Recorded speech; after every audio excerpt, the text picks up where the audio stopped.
KPFT is live, my dear brothers and sisters. We are back on the air. KPFT Politics Done Right is with you right now. But before we get started, I want to take this minute to tell a little short story about how we got here. Volunteerism.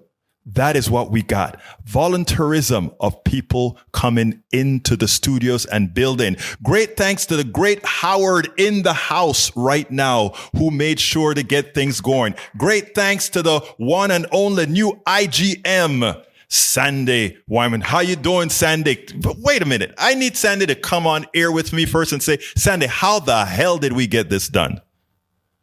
Through the efforts of a lot of people, Egberto, and you were one of them. In fact, you were here carrying the ball over the goal line, so to speak, wiring, just hanging out, doing whatever it took to get this beast to actually fly even a few meters off the ground. So thank you. Well, I mean, I said, but there were so many people. I mean, you were here. There were so many people that participated, so many people that donated stuff, that the chair I'm sitting on, the tables, all this stuff is on, the office furniture. Joe Marcinkowski did that. Margie Connolly did that, Connolly Law. And just the community really stepped up in a big way. And, we made that last goal. And we did it. Yeah, I can't take a lot of credit. Well, actually, I will take exception to that. I think, I can see the extra gray hairs that you got being out here because it was hard work, and a lot of people don't quite see the hard work that it was. Anyhow, we are going to get started with Politics on, but I want to get somebody special on air. He's going to be our first guest. That shows you what I think about this person, Daniel Cohen, president of Indivisible Houston. He is the first person to appear on Politics Done Right today. And the reason why is he's a young man that's making things happen in the Harris County in the state of Texas. Hey, Daniel, how are you doing, my brother? I'm doing good. I get to be young for a little while longer, huh? You get, as long as you're under 40, you're young, Daniel. As long as you're under 40. Hey, Daniel, look, we have a lot to speak about. Let's go ahead and talk about local politics because right now everything is in flux. We have problems with the voting system. We have problems with the way people are conducting themselves. Tell me, where are we in the current state of politics in Harris County? That's a good question. I guess we're going to find out for sure in November, but we can look at a couple of the different impact issues that are being tossed up in the air. And we see a prism that reflects the national situation in a lot of different ways. There is salience in several different concerns that are going on right now. And as we know, what's causing some of those concerns comes from underlying systemic issues. Some of the frames of those issues are, and I put quotes around all frames for political issues because it always depends on how you define them, but are crime and bail, abortion at the national level, of course, the economy, if you will, and what people have been calling inflation, which, as we know, is, to some extent is basically the wealthy turning up prices for the rest of the people in Harris County and across the United States, and discussions surrounding voting rights and the overarching extremism. Now, here in Harris County, we've seen each of these issues rear their heads recently.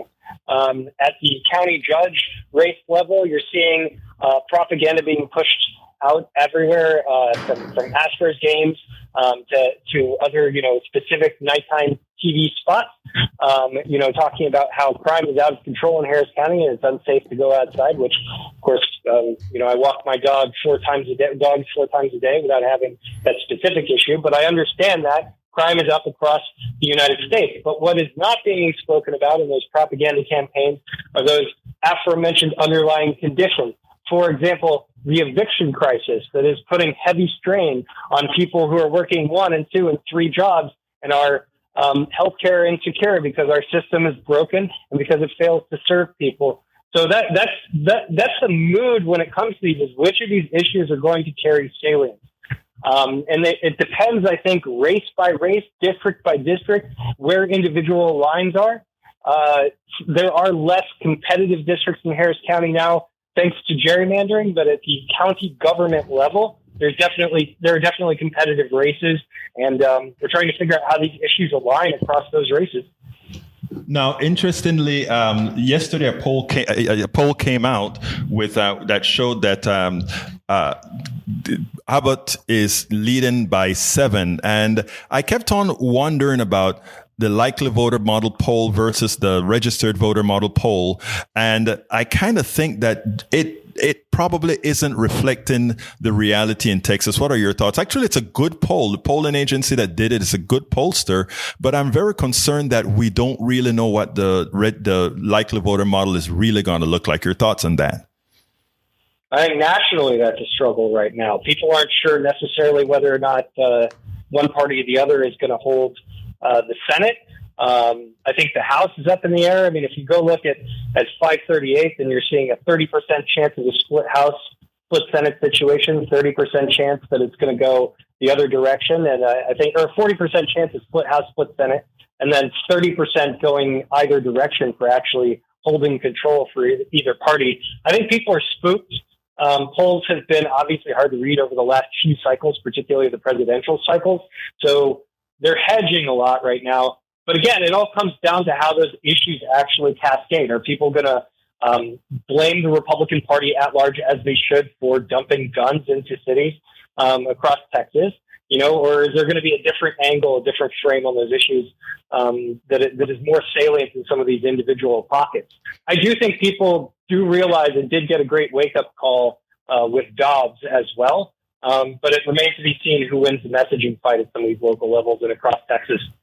You brought up an important issue, and it's an issue that it seems to me like many of our politicians are scared to bring up. You laid it out perfectly. You said, wait a minute, it is likely that the problems that we have with guns is, hey, you have more guns on the streets, therefore you will have a marginal increase in the use of those things. You have more of it, you get more use of it. Why is it that the politicians out there that are on that realm are not sitting down and making that connection with what they did in Austin is what is causing the marginal increase in crime rate in as much as the crime rate total is decreasing? It's easy to say the easy thing, right? It's easy to paint the simple picture, even when it's a flawed picture. And I think politicians, right or wrong, are using poll-tested messaging that is not intuitively in sync with our state and our county in many circumstances. And I think that they assume that if they say, that if they kind of run to the right on crime in some cases, then it actually helps. But the truth is that anybody who studies crime knows that it's a much more complex issue. There are underlying issues beneath it as well. We do know that dumping guns into neighborhoods does turn up the heat. We also know that there's an intersection between crime and, for example, lack of social services. And then more to the point of the news that's been happening the last few days, violent extremism and harassment have been spiking because there's been signaling that, it's okay from some powerful politicians. And so you see something like this, literally you see, Patriot Front, which used to be White Lives Matter, they rebranded to Red, White, and Blue because they're a bunch of cowards. You see a group like just a bunch of open Nazis with swastikas on flags out in Katy. And you see these different groups infiltrating, trying to infiltrate groups and harass people. And that's got to factor into your crime as well, the discriminatory nature of these extremist groups that are out here sowing some of this chaos. But to your point, is that the thing that politicians are talking about most? No. And it is important. It is something we need to make sure to press them to speak up about. And certainly dumping guns into communities and increasing the amount of weaponry in Houston is going to lead to more crimes. Remember, these are folks with NRA mentality. You can't even get them to agree to limit purchases to one gun a month for an individual owner. So they have no interest in that. And, that's hopefully we can continue to shape that, as we saw last year when people finally got sick of the NRA and sentiment started to change a little bit. So. Interestingly, now you noted you said that people they can't even deal with one gun a day or anything like that. What is funny is that the right side doesn't seem to need to have the facts behind them to actually make an ad out of it. I mean, if you take a look at the last Beto O'Rourke ad, well, actually, it was the last ad from that was made from. I think my sound is off. Something happened to my sound. I think my sound is off. I can hear you. My sound is off, I think. Yeah. Therefore, if you take a look at what occurs with Beto O'Rourke and the new ad that they made, they actually cut it to make it seem like he's saying that he is to defund the police at all costs, when there's a whole lot of nuance to it. But of course, that didn't make it to the commercial, to the ad. Of course. I mean, look, that's the way it's always going to be cut by these politicians. All Abbott does is answer to donor class thugs to move money around Texas on behalf of big business. So it doesn't surprise me that he's going to cut it to make Beto O'Rourke, who in Europe would at best be a centrist, probably considered right center in most other reasonable countries you might reasonably call a democracy one way or another on planet Earth. They're going to turn around and make him look like he's a communist. I mean, these folks have no education, but at the same time, I mean, that's a challenge for the rest of us. That's a discussion we have to have across Texas. We need to find a way to communicate with people, as you are so good at doing, Humberto. Well, look, I appreciate that. Well, Daniel, you know how I do things. What's the last thing that the thing that you would have expected me to ask you that I didn't ask you? That I should plug some of the things that we're working on? Sure, please go ahead. That's what community radio is all about, brother. Well, thank you as always for being a member of the Free and Independent Press. Look, if you're trying to figure out how to get involved in Houston, Texas, you can go to indivisiblehouston.org. It's indivisible as in one nation indivisible. Houston is in this city that we live in, this wonderful city that we live in, .org, O-R-G. And let's connect. We're always looking to make sure to apply pressure to politicians to create better outcomes. Remember as well that you can make an impact on all of these things. That there's open meetings at every level of government in Houston all of the time. We'll try to get that information out as often as possible so that you can participate. But there's a commissioner's court meeting regularly you can advocate at. You can block off. You can do any of the various things out there. If you need a little bit of guidance, just contact us and we'll help. We'll connect. Daniel Cohen, president of Indivisible Houston, one of the most important progressive organizations in town. Thank you so kindly for having appeared on the premier version of Politics Done Right, live at KPFT 90.1 FM. Folks, thank you so kindly, Daniel. You have a great one. Folks, please give us a call. The lines are wide open. I know that, folks, this is strange. This is not the time that we're usually on. I know. So call 713-526-5738. Again, that number is 713-526-5738. Give us a call. We want to hear from you, whether you are an anarchist, a progressive, a conservative, a right-winger, a Trumpist. No, I don't care who you are. I love you all just for being you. We have to have the conversation because the country is going nowhere and none of you are going anywhere. So you know what we got to do, folks? We got to get along, and that's what we are going to do.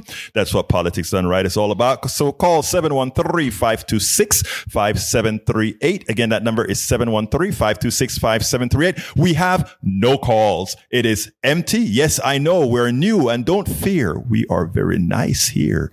We don't try to trick you or anything, do we? And by the way, I want to bring another brother in here. As you know, this hour is now called Know the News at Noon. So on Monday, Wednesdays, and Fridays, it is Politics Done Right on Know the News at Noon on KPFT. And on Tuesdays and Thursdays, my good old brother, the Moral High Ground with Reverend Dean, is going to be on. So Reverend Dean, talk to me, my brother. How you doing today, sir? Oh, this is a joyous day, isn't it? I'm so glad to be back in studio, back doing live, back in tune with the community. It is a great day. Well, it is a great day. I actually love having, sitting right in the day before you and the day after you and the day before you and the day after you, because folks, you are going to bring some heat Oh, that is my goal. You know are it. going to bring some heat, and I love that's what you're going to be doing, because we have to shake this system up. We have to make sure that the middle class gets what's due again. You know it. And the heck of it is, I mean, my shows deal with the drug war, but the fact of the matter is the drug war impacts every life on this planet. The drug war is an economic war as well, brother. It, in so many ways, it invades our lives. Absolutely. Thank you so kindly. Norman Reynolds, numero 6. Norman, how you doing, my brother? How are you doing, sir? Okay, it's coming on. It's coming on. It's coming on. Bear with us sometimes. There we go. Norman, come on in, brother. How you doing? Hey, Egberto, how you doing? I am doing fine. Great hearing from you, sir. How you doing today? I'm doing great. I wanted to call in to. I was just at a family reunion. And that's one of the things I've been away with. My wife had a family reunion down in Florida, and that's where she's from. And while I was there, I noticed what was going on was a lot of the family members weren't able to even be there. Why? Mainly because of the economic problems that's been going on for them. They are, we have it's primarily a black audience that is there for the black family.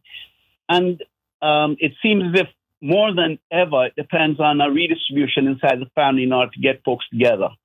And that redistribution is pretty tremendous, especially it's during Labor Day, a day when we're supposed to be taking care of workers, and work is supposed to be focusing on their families. And these people all work hard, but they could not afford to have hotel bills and gas bills that were exorbitant.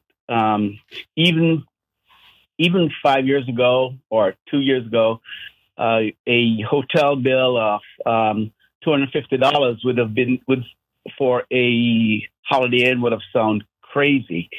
Now it's the norm, and now it's the norm. It's outrageous. Go ahead. No, you please go ahead. Finish. I'm sorry. Yeah. So families forced to try and get as much there as possible, and family reunions depend on young people. It's there to create a sense of history for that family, to pass on traditions, pass on news and history. And it was a shame that the young people could not be there. I want to add some context to that. And beforehand, I just want to ask the wonderful folks, the engineers in the room, if we're letting folks understand that when they are on hold, that there's no music there, and to just go ahead and, okay, great. Anyway, folks, we're still putting all of this together. So when you go on hold, what occurs is you just get a blank. You don't hear anything. So keep your radio on until you come on air. Anyway, continuing. Norman, let me tell you my thoughts. This inflation stuff, unfortunately, is a fraud. And, I'm going to sound like a kook to many folks out there because of how we have been conditioned to believe in this economic system as it stands today. And what I'm trying to say that it shows, however, that the economic system also have a personal issue. Your family cannot get together anymore. The cohesion between your family is damaged on a yearly basis because there are a few people who are dependent on succoring most of Americans out of what they've earned. And people may look at that and say, wait a minute, what are you trying to say? That's just how things are expensive. We had a supply chain problem that's creating these problems. We have a war. All of those were excuses, but they were frauds. They are frauds. I was on Muslim TV a month ago, where I pointed out that earlier on when gas reached $5 a gallon. And Steve and Rick, I'm coming to you. I haven't forgotten about you. When gas reached $5 a gallon, I said, you know what? It cannot be held there. What they're trying to do is they're going to drain all the stimulus that folks got. And when we start to get something known as demand destruction, where we've taken all the money that people will stop buying, then the prices will not go down. They will rocket themselves down. And if you notice, you never had a problem going to a gasoline station to find gasoline. Supply and demand says if there isn't gasoline, that somehow you would see shortages and people would reduce based on those shortages. That did not occur. Why? Because the oil companies were always pilfering the American people. They were pickpocketing the American people. If you take a look at that common thief that goes and take a candy bar, he takes 50 cents or $1 or $1.25. But then you look at the oil company executive that's sitting down in that tower, and he just goes ahead and he says, we're going to raise the prices, and he picks the pocket of that woman that's trying to go to church. She's trying to go to work to feed her kids. But that guy, that executive in that office, he has the power called pricing power to do it. He materially affects his family, your family, my family, all the middle class families. But they have a suit. Go ahead. I agree with you because in reality, did the price of that hotel room really go up in 6 months? Right. Why? And why did it go up? I mean, it's because they could. Power cost. It's because they can and they could. It's not. It wasn't given. So what I'm trying to say here is redistribution from the family is really going into the pockets of people who own the hotel. Yes. It is not. It's not the price of the room. It's not the price of paying taxes. Right. None of that. It's Norman. really taking advantage. Norman, I want to say thank you for calling, but the lines are starting to fill up now. So I appreciate your call, and I appreciate you giving me the opportunity to expand on your statement. So thank you, my brother. And folks, keep calling 713-526-5738. Thank you, brother. 713-526-5738. Steve, come on in. Steve, you're on. Oh, I am. Okay, sir. Well, I've been waiting. Anyways, I think you got a great show. When I'm off during the week, I listen. I think I love your attitude of love and tolerance toward all, because that's not in our country anymore. Well, let me tell you something, brother. Before you say anything else, I think, first of all, thank you for saying that. Número uno. Número dos. That is how we have to try to promote other people to be as well. And don't get pissed when somebody got pissed at you, because if you reciprocate, that's what happens. So just chill. Anyway, continue, Steve. Didn't mean to interrupt you. No, you're fine. I'm 66, and I'm an FDR New Deal Democrat. There you go, brother. I'm for the New Deal. I'm for the Green New Deal. And I'm just so discouraged with the corporate Democrats and the Republicans. The only 10 Republicans are resigning or getting voted out of office. Yeah. Yep. It's frightening. Well, let me tell you what. They want it to be frightening. Okay. And Rick, I'm coming to you next. And folks, 713-526-5738. 713-526-5738. I want to hear from the community, whether you're here in Houston or elsewhere. 713-526-5738. Steve, let me tell you something. You used a magic word there. You said, I'm worried, I'm scared, I'm concerned about where we are right now. That is exactly where it wants you to be. Because if you're concerned, if you're scared, then you're more likely to do what they tell you to do. You're likely to believe what you're forced to believe, right? But you know what? I believe more in people, right? I associate with everybody. You know, whether you're Tea Party, Trumpist, liberal, conservative, neoliberal, whatever. And you were right about that. We got too many neoliberals that are really hurting the progressive movement right now that helps people. We have too many of those right now. But you know what? We can't not vote because we have not enough of those people out there. That has to give us more impetus to go out there and vote, right? That's one of my pet peeve right now. I speak to a whole lot of folks, specifically young Latinos that would say, hey, I'm not going to go out there and vote anymore because it doesn't really make a difference. And a lot of the other Latinos now are saying, hey, I can feel like I'm closer to power by moving to the right. So we have all these kind of dynamics occurring right now in America. And that's where they want it, confusion. But you know what we do at Politics Done Right and these types of programs here at KPFT, 90.1 FM Houston? We try to say, baby, we're not going to let them fool you, man. We're going to keep that positive attitude until you just go out there and vote for the right person and be what we need to be. That's what it's all about. Talk to me, Steve. Talk to me. I was just at a given blood center. I was talking to the young man. He's Latino. I said, "You registered to vote?" He says, "No, not yet." And I said, I don't know when it ends in Texas because Texas doesn't want people to vote. Mm-hmm. So I don't know if the time's up already for people to register or not. Actually, I think it's October 10th, and they are not advertising it widely, so we need to go register to vote.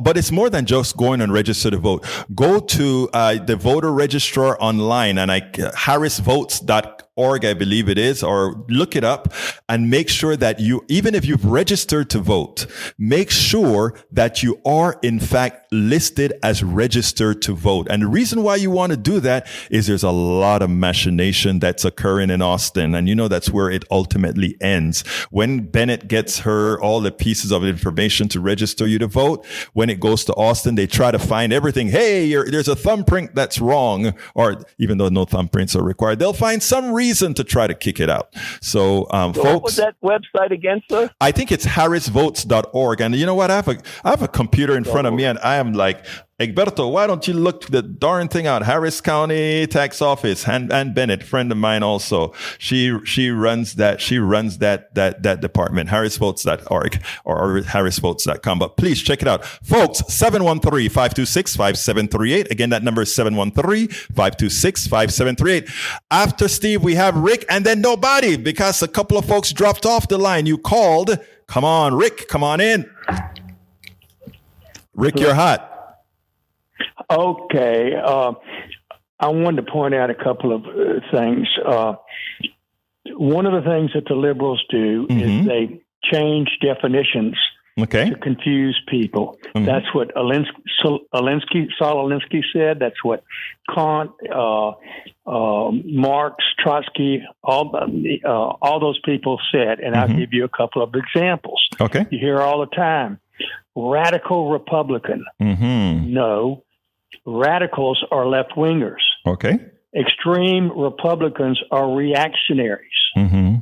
You'll never hear the word reactionary used in the media because the media folks don't know no better. They went to journalism school. They didn't go to government school. Mm-hmm. If they went to journalism school at all. Now, and give you an example, they're always calling folks Nazis, right-wingers, Nazis. May I interject a quick second? May I? You'll have more time to talk, but I want to ask you this, right? Because first of all, thank you for calling. That's the first thing I want to tell you. And if you have more conservatives that you hang with, tell them to call into the Politics Done Right show at KPFT 90.1 FM Houston, because we love you guys too. Okay? I'm an ultra left dude that love everybody. So thank you. Where are you from? I'm from Panama originally, Central America. Okay. So I love that you're calling the show. Let me first say this, okay? The game that is played is whether you are right wing or left wing, right? We all use these pejoratives on the other side, right? In fact, I've been found to use them myself, but sometimes I think rightfully or not.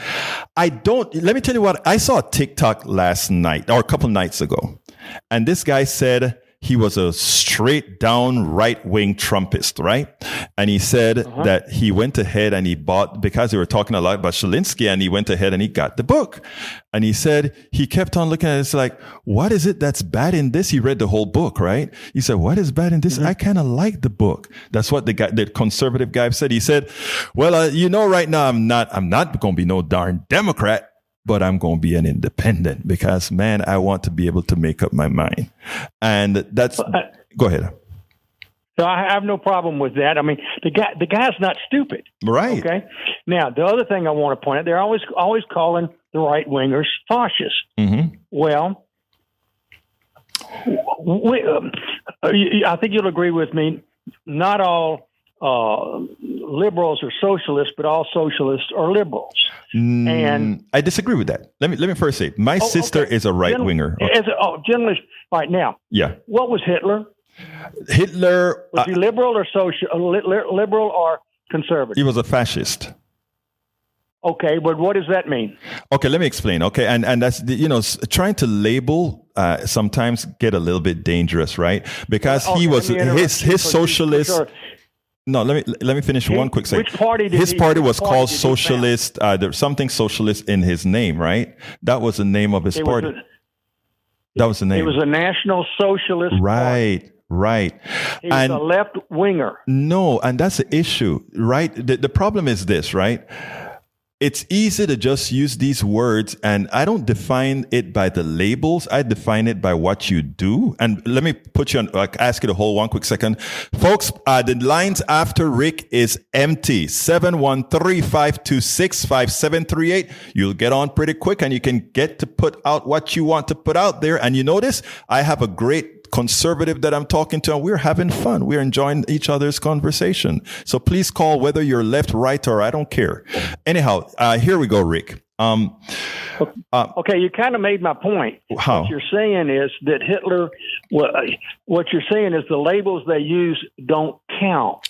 You have to look at what they I agree with you. Do. Of course I agree with you. Okay, that's my point. When they call Trump or whoever a fascist, first of all, they don't know what a fascist is. Well, and second of all, that's why all this deal with pronouns. Mm-hmm. It's a way to confuse everybody. I agree. Look, unfortunately, you're right. Okay, so you don't need to tell me anymore if you're right. Unfortunately, you're right. To your audience. Yeah, okay, but I'm talking to the audience too. So what I want to do is engage you in this particular part of the dialogue. Okay. Okay. I consider myself a democratic socialist. What does that mean to you? It means that you don't want to admit that you're a socialist. Okay. All right. Bernie Sanders will never tell you what he means by democratic socialism. I'm glad you said that. It's a way that he can sneak in the door and not look like a socialist, the strong left winger that he is. All right. Of course, he has 3 homes. Yes, and he's worth millions. And that falls into the domain of a democratic socialist. So can I say that I can't talk for Bernie, but I can talk for me, right? And let me add, because you and I are conversing here. You think a democratic socialist is just somebody who's a socialist that is ashamed or doesn't want to say there's a socialist, right? But yes, and they're very often very, very capitalistic. Oh, wait a minute. What are you? I am. You see that's what I mean. Let me tell you where it stands in with me, and then you tell me if this is something you're willing to live with. All right. Or you said you're 66 years old, right? No. I'm older than that. How old are you? That was the guy before was 60. Oh, I'm getting old. I can't even remember stuff now, man. Tell me about it. How old are you? 75. You're 75. Okay. So you are in Medicare, you are in Social Security. All those programs I agree with and you agree with, right? No. You don't? If I had taken that same money and put it in my own, been able to put it into a program that I picked, like the railroad workers do, I would have a lot more money. Okay. Can I ask you another question then? Suppose you happen to have put it into a stock that just dropped dead and died and disappeared. I wouldn't have put it in one stock. No, I know. But you see, you are when you make policy, when you make government policy, it's not just for an intelligent person like you who knows everything about financing, right? It's about the community at large, right? Do you agree? Well, then the community at large should have the option to join Social Security or not. My friends who have railroad retirement get a whole lot more money than I do. Okay. Because they have private people running their program, not the government. What makes government, or isn't government you, sir? Useless? No. No. I said, aren't you government? No. Why not? They don't listen to what I say. Why not? Because they don't care. They just want to get to retirement. Who is they? They want power. The bureaucrats in government, no matter what, this is what a friend explained to me, and he was correct. When you have a bureaucrat, the goal of a bureaucrat is to get to retirement. The way that he gets to retirement is he doesn't get fired. Okay. The way that he doesn't get fired is he doesn't say yes. He doesn't make a bad decision. The way you make a bad decision is saying yes. And how does that differ from a CEO who does the same? It doesn't. It doesn't, right? It doesn't. Okay. Exxon has the same bureaucracy. Right. You know, there's so much intersection. That's why a Tesla comes in and just rips right through past everybody because they don't have that bureaucracy yet. Well, actually, unfortunately, there's so much right that I agree with what you have to say, and it falls right into my domain, my particular ideology of democratic socialism. Because what I try to tell people, right, if I come out, there's a minor difference here where you said, "Oh, you wish you had control over your own money." Which I would say, yeah, I would love a part of your money. You can have control over it and do your stuff with it. I don't see it as a burden that we all have to pay 14% in Social Security. And notice I said 14% because as a small business owner, I have to pay my own 7-point-something%, whereas somebody who works for somebody else pays 7-point-something% and the employer pays the other 7-something%. So what I'm trying to say here is the following. I think both of us would agree that we want government to do the things that government would do best, and for the capitalist portion of our economic system to do the things that it does best. Don't you agree? That's a yes or no. It depends on what I don't know much that it does best. Let me give an example.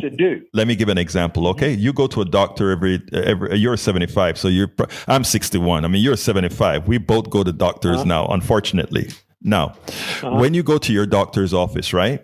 Your doctor, and you have, I don't know if you have Medicare or Medicare Advantage. I don't know which one you chose, but if the best thing would have been Medicare, period, the one that comes directly from the government. And we can go into a discussion about that some other time. But here's the deal.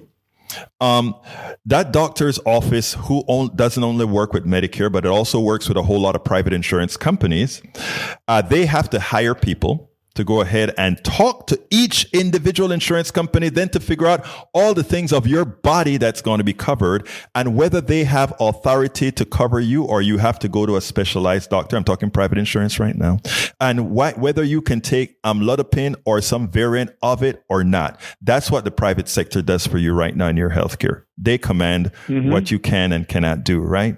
Now, Medicare, on the other hand, has a whole set of statuses that then tells you, you can choose your doctor, all these kinds of things. I'm trying to figure out, mathematically speaking, how can one believe that private insurance can somehow be more efficient than Medicare or the government providing it as a one-payer? Because you can leave it and go somewhere else. My sister-in-law, I understand, but in England, had a bad back. It took her 13 months to get. And you know why it took her 13 months? The GP? Yes. Because it's government. No, that's not why. That is because they're the definition of capitalism is the efficient allocation of resources. Okay? The efficient allocation of resources is the definition of capitalism, right? However, unfortunately, that's not what happens when you go to a doctor's office. Now, when you go to the NHS, this was National Health. I know that I'm about to go there. NHS, that's what it's called in England. NHS, the NHS having that woman wait 13 months for a back pain. By the way, I've had back pain now for the last 20 years or more, but that woman waited for 13 months for taking care of her back. She was in pain, but bearable pain. Right? The efficient allocation of resources says if we don't want to put more money, if we don't want to tax our citizens more to reduce that lag time of 13 months, then we wait 13 months. If society at large wants to have a shorter lag time that's not dependent on one's income, that is what you get. We spend more than 2 times the amount of money, more than 3 times the amount of money the NHS spends, right? And we get less service if you are average. If you're rich, you get service when you want. If you're average. That's not so.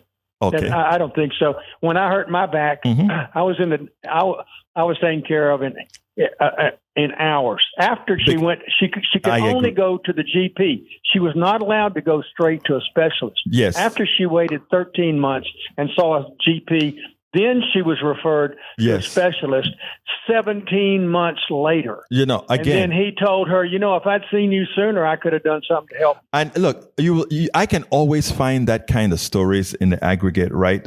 Rick, and folks, I want more calls than Rick. I love Rick, but I want more calls. 713-526-5738. 713. Thing is, Wait, hold on, Rick. Let me give him a pitch a little bit, and then I'll come back to you, Rick. I haven't forgotten about you, man. 713-526-5738.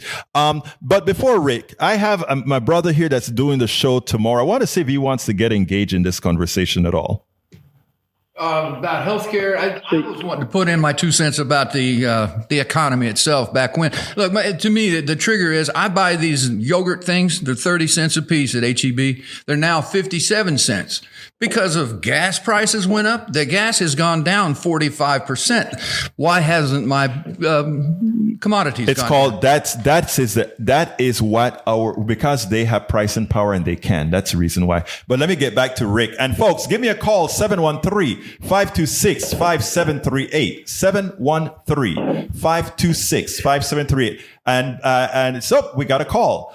Anyway, Rick, I want you to please bookmark this show every Monday, Tuesday, Wednesday, Thursday, Friday. We have good stuff to talk about. So please, and notice that we give if the phones are not long, you get as much time as you need, what we need. And I have a lot to talk about, but you guys come first. Here's the deal. Bookmark us. I want you to tell other people about us, whether they be conservatives or otherwise. Tell them that this is a place you have real conversation. All right, brother? okay. All right. I was going to tell you, Yes. my sister-in-law, bear in mind, she can only go to one doctor. Right. I can pick another doctor. There you go. Now, my other sister-in-law was sick, really bad shape. She called for an ambulance. It showed up 4 hours later. They Yeah. took her to the hospital. She sat in the ambulance from 4 o'clock in the afternoon Right. till midnight Right. because they had nowhere to put her. Yeah. I She got couldn't you. go anywhere else. Look, I got you. Look, we have enough money in our system. Put it this way. If Canada works very well at half our cost, that says we're doing something wrong. But I got to let you go, My Rick. friends in Canada come to America for surgery. And you know what? We've done studies on that says that is empirical. That's not an accurate statement. But we'll talk about that another time. I appreciate you calling me, Rick. I enjoyed the conversation. And I think this conversation actually helps a lot of others that are just listening. All right, brother? Okay. You have a great day. Go to the other caller. All right. You have a great day, buddy. All right.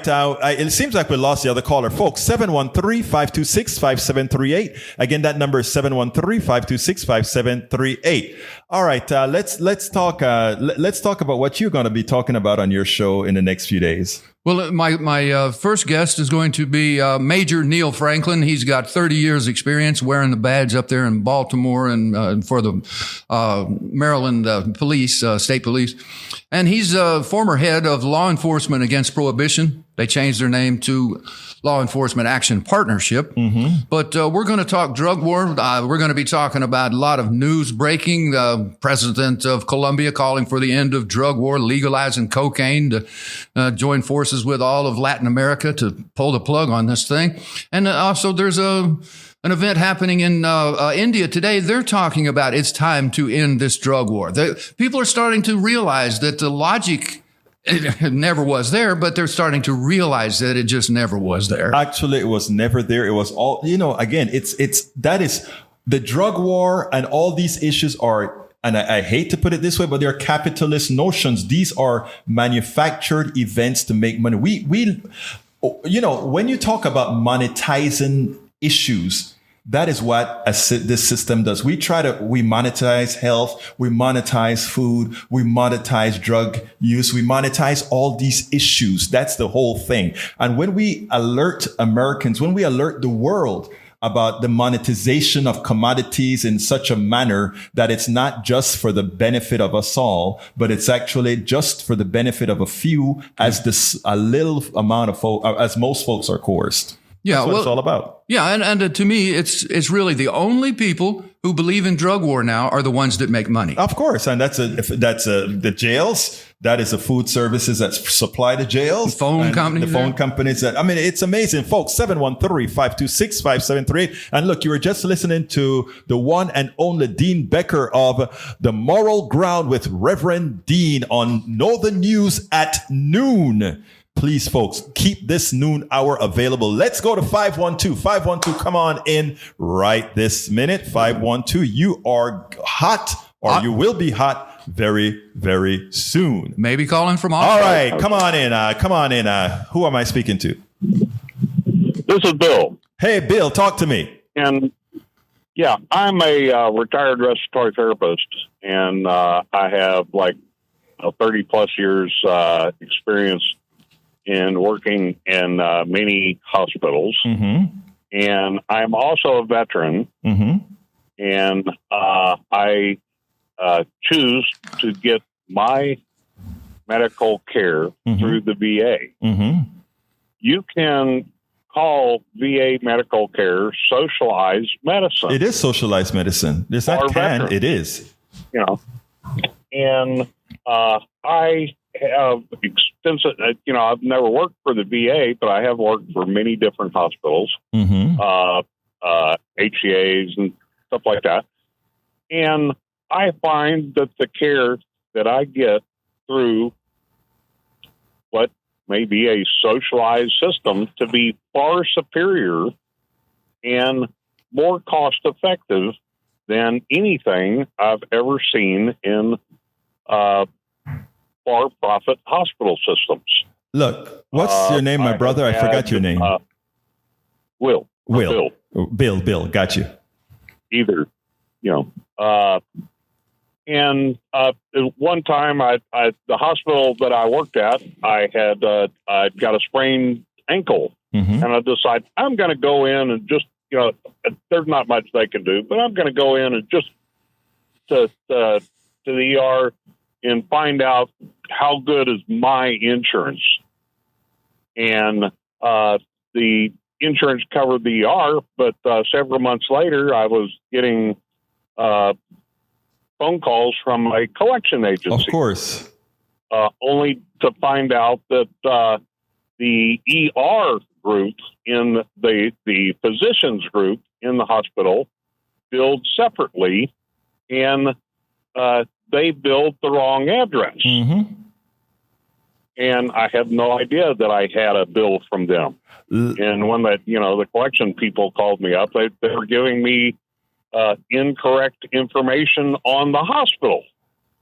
But they finally said, something about, sprained ankle. I said, yeah, I got a sprained ankle, but it wasn't in the hospital you say it was. Right. They said, well, you owe the money. And I said, well, okay, send me a bill. No, just pay it over the phone. No, I'm not going to. Bill?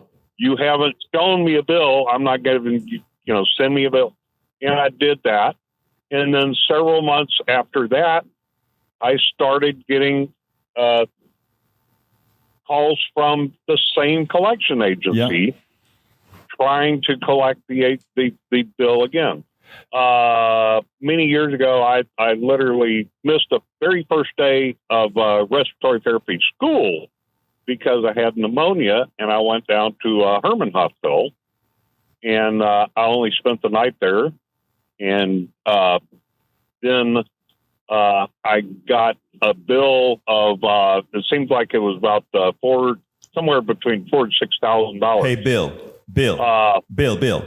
I get the Bill.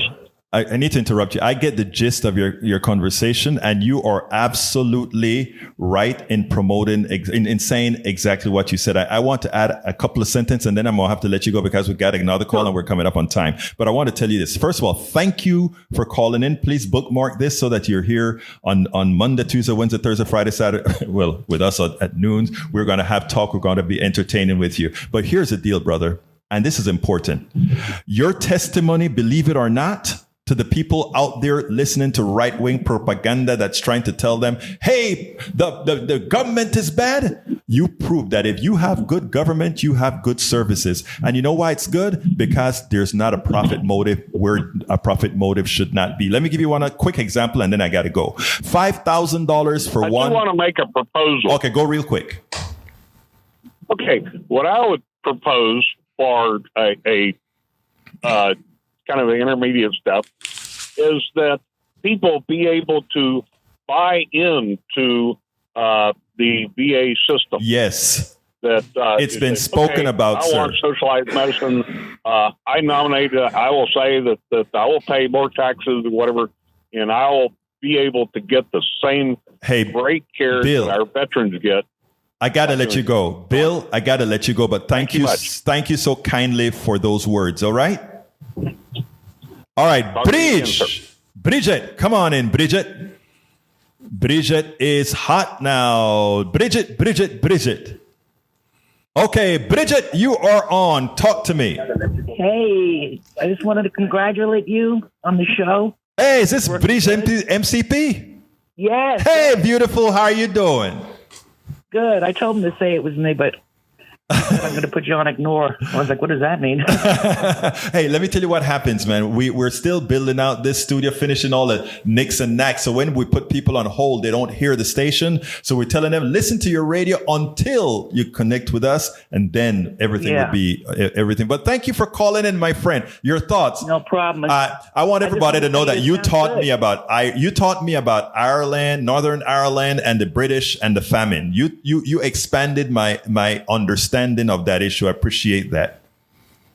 Well, you taught me about a lot of things, so tit for tat. It looks good on Facebook. It looks good on YouTube. There's just no sound for us. Yes. Do it on the radio. You know, I have a connection problem, and it was working before. So after the show, I'm going to kind of debug what's going on here. And eventually we need some new wiring for that. But, you know, it's new. And hey, Bridge, we're doing the best we can on a volunteer basis. It looks great. And we're all talking, chatting away here. Great. Look, I appreciate it. You're talking to all the PDR posse online, huh? I'm saying, hey, Lee. Hey, Lee Grant and the whole posse is there. I love that. that. Tell those guys that let them know you called in, and tell them that don't be fearful. They can call in and we can hear their voices sometime. You know what I mean? I know. I'd like to hear their voices. I would love to hear their voices. We only do it one time on the Ask Egberto on Saturdays, but I mean, we need to get them involved with the KPFT family. We want to merge these families and have one big hurrah, right? We need to hear Lee. We need to hear Lee. I know. I know he hears me. I want to hear him. You know, brother, Lee's a super conservative that likes to give us a hard time, but we love him. Anyway, thank you very much for calling in, Bridget. All right. You have a good one.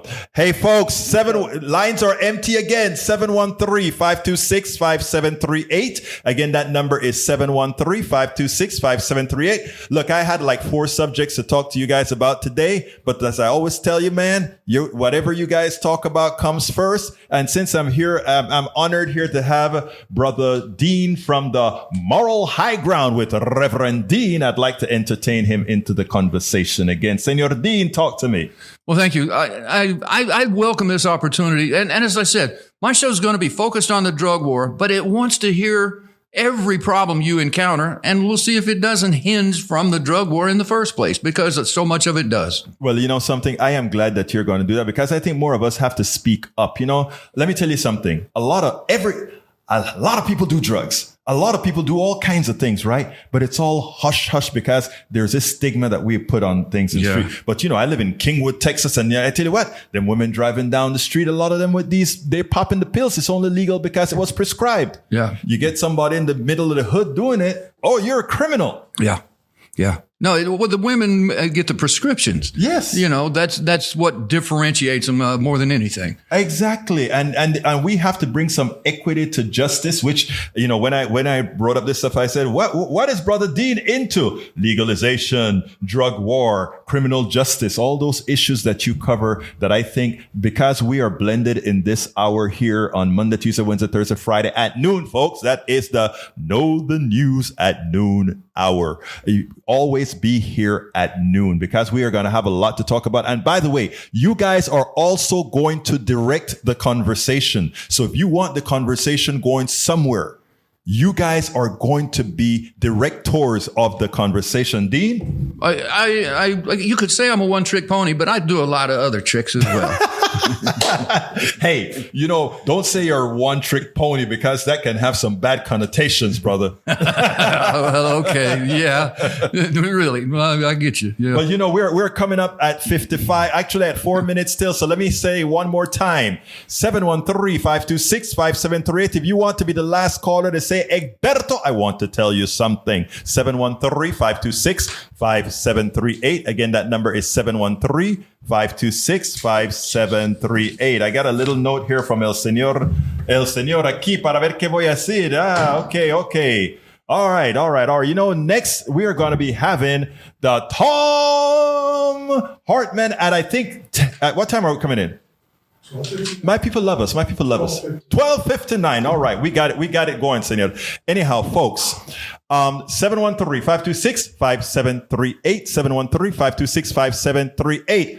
Come on. Don't you want to be the last caller to Politics Done Right? Come on, 713-526-5738. Howard is there looking at the screen as if he's one of those, remember in the old days when you had three guys in the cockpit, you had two pilots and the engineer. Well, the way Howard looks in that room, he's turned like an engineer, looking at the screens, making sure everything is working perfectly. I got you, Howard. I got your number, Howard. Tell them to call 713-526-5738. We got 2 more minutes. If you get a call in right now, we can get you in. But anyhow, I want to tell you guys one item that I wanted to cover, and this is about a woman's right to her body. I am just a man. I have no right.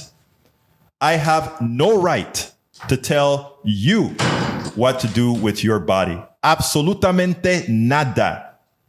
I want to remind all the women out there, again, like I said, I have no right. If you believe that I should have no right on your body, if you believe that no man, woman, or other should have a right on your body, you make sure that nobody is elected who will effect laws that will have an adverse effect on your body. This is an election that everybody should participate in. And you're going to be hearing me saying this ad nauseum. This is real, people. To the young people listening, to the middle-aged people listen, to the old people listen. This is real. Don't allow yourself to be conned into fighting against your body. Don't allow yourself to be conned into fighting against your personal economy. Don't allow yourself to be conned into being able to be a full American. I've got 13 seconds left to go, and this is the last 13 seconds. Folks, register to vote. Make sure you are registered to vote. And guess what? Go to hell out there and vote. My name is Egberto Willis. This is Politics Done Right, and we are out. We spend a lot of time deconstructing the news, trying to parse it into a form that everybody can understand. We try to find those little nitpicks where it flies above the fray, etc. If you really like these videos that we do, I want to ask a big favor. Please go ahead. Number 1, subscribe to our channel. And number 2, please join if you can. Thank you so kindly for watching. Keep watching. Please remember to share. We must populate the entire internet with our progressive message, a message that we know is what most Americans say that they want. So help us, please join.